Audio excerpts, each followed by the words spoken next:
Friends, these past few days I've been meticulously perfecting a brand new opening line with the black pieces, with a specific goal of bringing it to the channel and explaining it super clearly, so that when you finish watching this video, you can go out there and use it yourselves to win a significant number of your own games.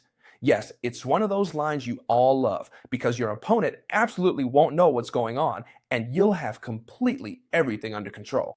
And on top of that, with the black pieces, when can you play this opening line? As long as your opponent plays e4. Sounds good, right? Why is that? Because most games start with e4. Let's start with a very controversial move on the channel, which is the Scandinavian defense, d5. Don't worry, I know where you're going with this. We've seen the Scandinavian defense many times on the channel, but this line is completely new, fresh, surprising, and spectacular. You'll see. What's the main idea behind this line, Bitit? The idea is to make your opponent think they're winning, but that's not the case. On the contrary, they're going to fall for it like flies to honey. All right, let's get started. The idea behind the Scandinavian defense, as you already know, is that it's usually not very popular. Why? Because when they capture this pawn, which in fact is the only good move for white, we recapture with the queen, and the queen ends up in the center of the board, exposed to knight attacks. That's why we're going to play the most modern line with knight to f6, which we've already seen on the channel, all right? All right, we attack this pawn with the knight and the queen. They have two options, and we're going to look at both, don't worry. For example, they can play c4 if they want to keep this extra pawn, taking advantage of the fact that we haven't captured it right away. It's also very common among amateurs to play knight to c3, which is not a good move at all right? And they can also play the best move white has here, which is, look, I'm not going to try to hold on to this pawn, and I'm going to play d4, allowing you to capture it. There's no problem at all. In fact, we're going to capture it with the knight. And in this way, white has occupied the center with their pawns. In fact, they can keep pressing, for example with c4, and now this knight has to move again. All right, pay close attention to this. My goal in explaining this video is to make the line super clear for you. And of course, you can watch the video as many times as you need. Obviously, there are people who watch the video once and remember everything by heart. I can tell you right now, that's definitely not the case for me. I've had to study this line pretty thoroughly, and there will be people who are like me. They watch this video, take notes, practice, watch it again. Everyone should do it however works best for them. Let's get to it. Make sure you remember this well. Where are we going to place the knight in this line? This is super important. Knight to b4. It might seem like a really bad move. That's the whole point. The idea is that here, there's a move for white that, if they think about it a bit, they'll realize it looks like a winning move. And the move is the following. Queen to a4. They check us and put pressure on our knight. What do the white pieces think here? If here you block with the queen or the bishop, I win a knight. That's what they're thinking, right? But what happens? If they bring the knight back, I push with d5 and also win the knight. And if they try to defend it with knight to c6, I still win the knight. So here, chess teacher, I'm not lost at all. Relax, trust me. The idea behind this line is that we're actually going to play knight to c6. This is our move, all right? It might look like we're shooting ourselves in the foot, because it's true that now these two knights are over defending each other, and they're attacking one, and now they can attack the other. They pin one knight, and if we move it, we'd lose the other, but we can't even move it because it's pinned. What do I do here, chess teacher? It seems impossible. Well, this position would be losing, listen to me carefully, this position would be lost for the black pieces unless there was the move b5. No one saw it coming. An incredible and strategic move that gives us a distinct advantage in every single line. And I'm going to show you how to win no matter what the white pieces do. First of all, they can take the pawn either with the c-pawn or with the queen. The most common thing is for them to capture this pawn because, for example, if they take this knight, they lose the queen immediately, right? So it seems like there's no other option. Every single time I've played this line, they've always captured this pawn, which is obviously what they have to do. For example, let's start by seeing what happens if they capture it with a pawn. All right, if they take this pawn with their pawn, what we need to do is the following. Pay attention, okay? Bishop to f5. Because bishop to f5, well, everything has its explanation. We counterattack the c2 square. What's our idea? Obviously, to get a knight to c2 with check and take the rook. So here, they have several options again. One would be to accept the exchanges and capture this knight, and the other would be to defend the c2 square. As always, we're going to look at all the options, because I'm going to teach you how to win with all of them. That's the idea of this video, that nothing slips by us, and that every time you play this line, you win. For example, let's start by saying what happens if they capture our knight with the d-pawn. It's very simple. If they capture our knight with the d-pawn, they've immediately lost the game. Why? Because we have the wonderful move bishop to c2, which creates a fascinating double attack. The first attack is on the queen, and the second is chess teacher. When they take my knight or move the queen away, what do I do? Well, look, this queen will come to d1 and deliver checkmate. Therefore, they simply can't capture. Capturing the knight with the pawn on the d file, because we would just immediately checkmate with the bishop to c2, or if not, we would successfully win the opponent's queen. What happens if they capture my knight with the other color? Another very common question, obviously. The idea here is that we're going to continue as follows. Knight to c2, check, and I'm going to take the rook. Try to understand all the concepts I'm explaining to you, and not just the moves by heart. It's great to memorize, that's fine, but if you understand, you can come to conclusions on your own. Well, let's see, they have to move the king because it's check, and I take the rook, right? I'm going to take the rook, just like that. And the idea is that now the white pieces can do several things, but we're attacking so many at once that they can't defend them all. Key idea. We're coming in, for example, with queen takes d5 check. We're bringing out the knight, we're coming in with the bishop check. For example, the most common move I've seen here is knight to c3, developing a piece and defending the square. And for instance, bishop to c2 gives check and I take the queen. So, for example, if they try to move the queen away, we could come in with queen takes pawn, check. If they try to defend everything, which can't happen if they're really clever, and say, for example, well, here they can't because the knight is there, but I say, okay, then I'll just position myself over here on the b5 square where you can't check me and take my queen, and where I also defend this point here. Simple. We still go in with the bishop, bishop to c2, check. The king has to move, and now, if you want, you can take the knight. Could you have taken the knight right away? Yes, that would also be a good idea. As a reference, I'll tell you that it's better to leave the king here on e1. That way we keep him as far away as possible so we can later develop this knight, which might end up trapped. But anyway, it would also be possible to just take this knight directly. And as you can see, we have a clean extra rook. In other words, that's enough of an advantage to win the game. Therefore, we've just seen that both pawn takes knight and pawn takes knight lose the game. Do you understand? All right, this king is here. Let's put it in the right place. So if it's not a good idea to take this knight because the threats we create with the bishop and the knight on c2 are too strong, what happens if instead of attacking, they try to defend? That can happen to us, right? We have to keep a very tight control over this line of knights. All right, simple. We have a lot of threats. Are we going to retreat the knight? No. Queen takes d5. Careful, the knight is going wild. Queen takes d5. A very good move, and practically already winning. Let me explain. Here they have a lot of options, right? Which one would probably be the most popular, or the most normal, that they take a knight?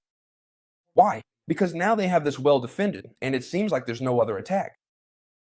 If they take the knight, we're going to play the line I'll show you next. If, for example, they simply decide to defend over here, I can take on g2.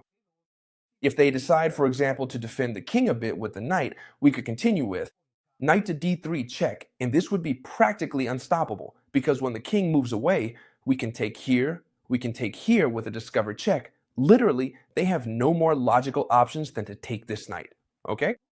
You can check it for yourselves, and then chess teacher, what do I do now? Because of course, I'm down a knight, yes, but the path to victory is forced. We'll continue with queen to e4 check.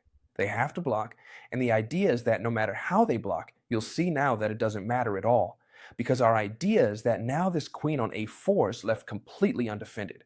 And with a knight jump, knight to d3 check, we're delivering a discovered check. Do you see it? and I'm going to take the queen, so I'll have an extra queen.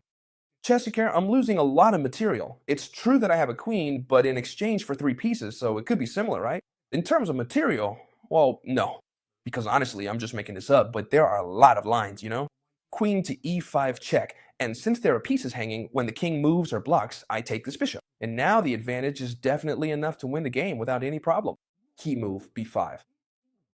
We've seen what happens in this whole line we've just looked at, right? It's about having control over all the variations that involve pawn takes pawn, right? But we said that they couldn't just capture with the pawn, they could also capture with the queen. Chess teacher, what do I do if they capture with the queen? You've seen that with the pawn, we have everything under control. But what happens if they take the pawn with the queen? Alright, first of all, the queen is no longer defending the c2 square. Do you see that? We're trying to understand everything, right? Since it's not defended, I can jump straight in with the knight. Knight to c2, check, and when the king moves, many of you might think, well, now I'll just take the rook. Careful, that would be the usual move, but I'm going to show you an even better one. And you're going to love it. Pay attention. Bishop to d7. Chess teacher, what are you doing? You're going crazy. You give away one knight, then the other. How do you expect me to take you seriously? But don't worry, because this line is completely winning for black. If they take this knight, they lose the game immediately, because look, knight to e4 check, and I take the queen. Hey, it wouldn't be the first time that's happened to me. So they can't take this knight. Taking this is much better. They can't take with the queen or they lose her, so they have to take with the pawn. See how this is forced? That's why I like it so much, because it's a completely forced line. And it's impossible, my friends, for them not to make a single mistake. It's impossible for them not to make a single mistake. There are so many ways to make a mistake that they're bound to do it at some point. And now what? How do I continue, chess teacher, if they take this pawn? Well, it's very simple, because the line is forced and will win immediately. Pay attention. The bishop could go to f5, like in the other lines, but in this case, it's going to go just a bit further and come all the way to g4. With what idea? Well, the idea is that now we're telling the king it has to capture the knight. Many of you might think, can I play f3 and defend the check with the bishop's pawn? No, because bishop to g4 is a double check. Do you see it? It's a discovered check with the queen and also with the bishop. So there's no choice but to move the king. So there's no choice but to capture this knight. Very good.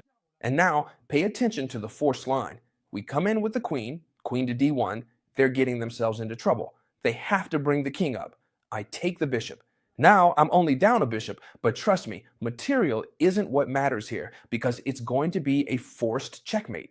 If they come toward the center, we can bring in the rook, and winning this would be a piece of cake. So they'd have to try to hide a bit over here, and then the lines are deadly. Bishop to d1, check. And now, how would you finish this off? Well, simply with e5, bringing in the sniper from f8, which allows for direct checkmate to the king. Logically, there's no way to save this. How could it be saved? By giving up the queen, giving up the pawn, but it would still be checkmate. Pay attention to this. We just played this knight to c6 to block the check, and it could be that our opponent doesn't go for d5 right away, because we're basing this whole video on the idea that our opponent doesn't play d5, which, yes, it looks like a winning move, but it could be that our opponent realizes, especially in classical games, that this knight is really annoying here, and some kind of very clever counterplay could appear. And a3 might seem like a really good move. I kick out this knight, which has no other choice, you see. It has to go to a6, there's no other move. And now, yes, this d5 looks much better, gesture. Everything you've explained to me gets shut down by this variation. Now I don't know how to continue.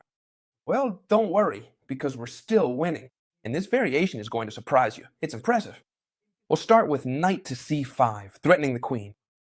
A lot of people here will say, but Chesteker, this doesn't do anything.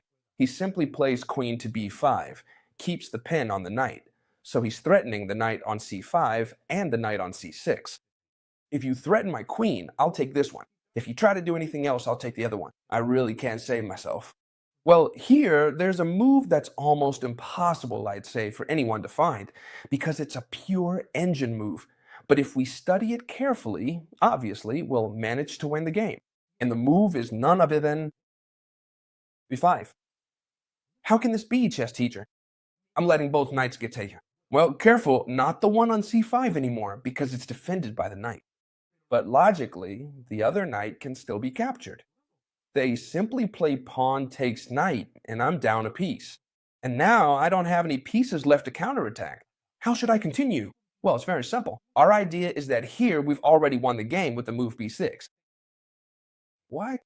I'm not understanding anything. Well, yes, friends, this queen is trapped. Our next move is going to be a 6, and we've trapped the queen.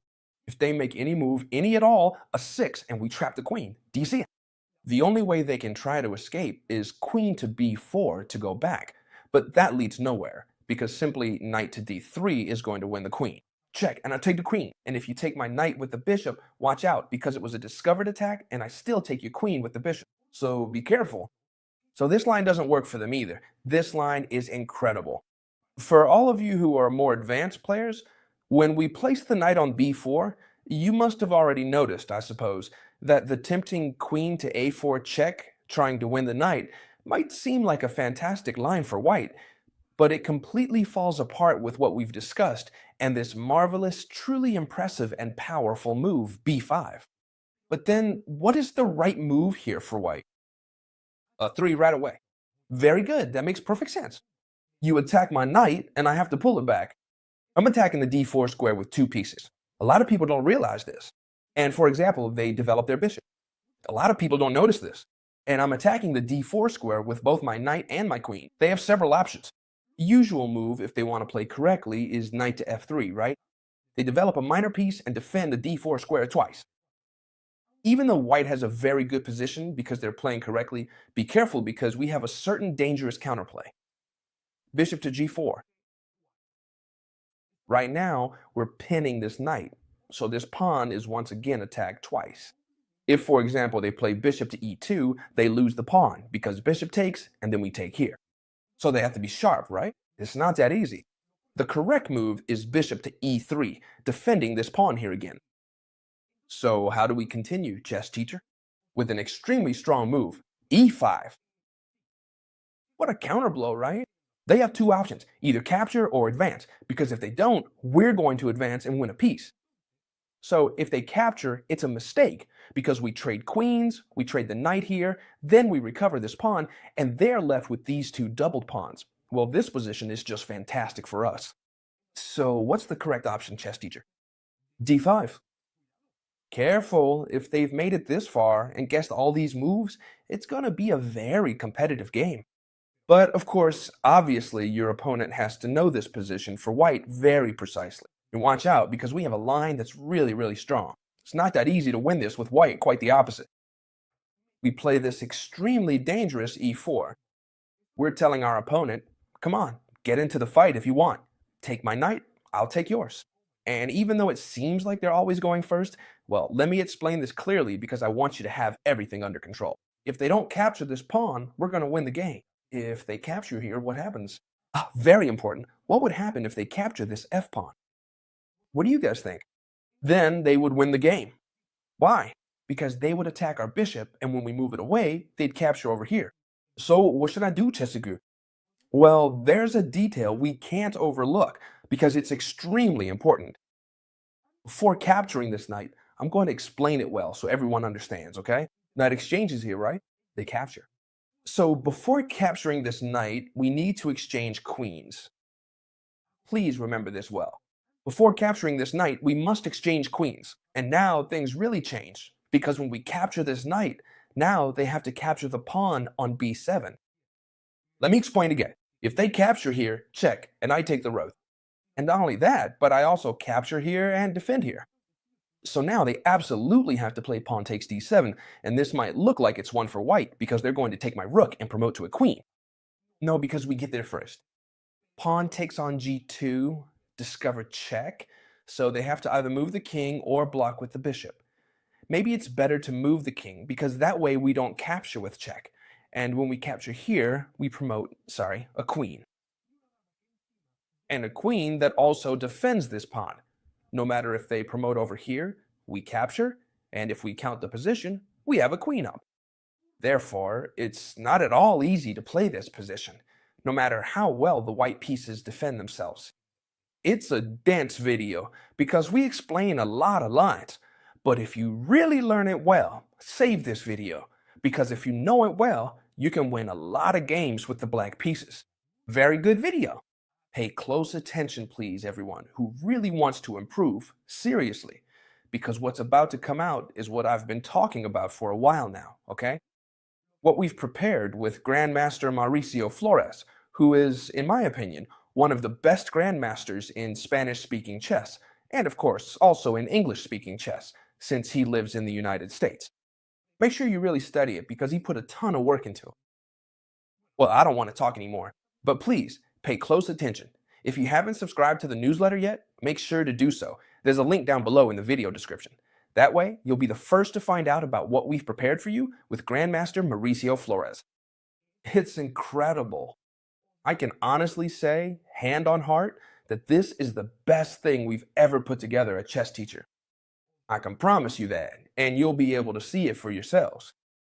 I hope you love this video. Make sure to save it, or you might not find it later. Give it a big like if you enjoy videos like this, and we'll see each other tomorrow. Don't ramble on, Chess Teacher. See you in the next video. Goodbye.